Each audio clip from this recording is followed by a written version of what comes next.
Hello, કેમ છો મિત્રો? વેલકમ છે તમારું મારા મિની વ્લોગમાં. નોકરીમાં જવા માટે થઈ ગયા મસ્ત તૈયાર. અને હા મિત્રો, જેટલી હું ખુદને ગમું છું ને એનાથી પણ વધારે મને મારા હેર ગમે છે. એવું નથી કે હમણાં હેર કટિંગ કરાવ્યું ન્યૂ એટલા માટે. પહેલાથી જ ઉઠીને એટલી હેરસ્ટાઈલ કરી લીધી ને કે તમે વાત ના પૂછો. છેવટે આ સેમ હેરસ્ટાઈલ કરીને જ નીકળ્યા ઘરેથી. 12 seconds later. ઘરેથી રેનકોટ પહેરીને નીકળું તો વરસાદ ના આવે, ને વરસાદ આવે ત્યારે રેનકોટ ના હોય. હવે આ પ્રોબ્લેમનું સોલ્યુશન મારે લેવા ક્યાં જવું? ઘરેથી રેનકોટ પહેરીને અહીંયા પહોંચી ગયા પણ એક વરસાદનો છાંટો ના આવ્યો. चीटिंग करता है तू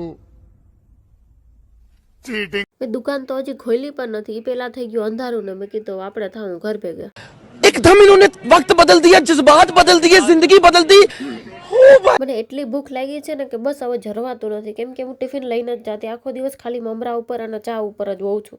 शाबाश बेटा, बहुत बढ़िया। હાલો મિત્રો, તો આજે તમે સ્પેશિયલી મારા હેર માટે કોમેન્ટ કરજો, કેમ કે મેં જે વખાણ કર્યા છે એ વ્યાજબી છે કે નહીં. તો ચાલો આજનો વ્લોગ અહીંયા પૂરો કરીએ ને મળીએ કાલે નવા વ્લોગ સાથે. Thank you, bye bye, C you.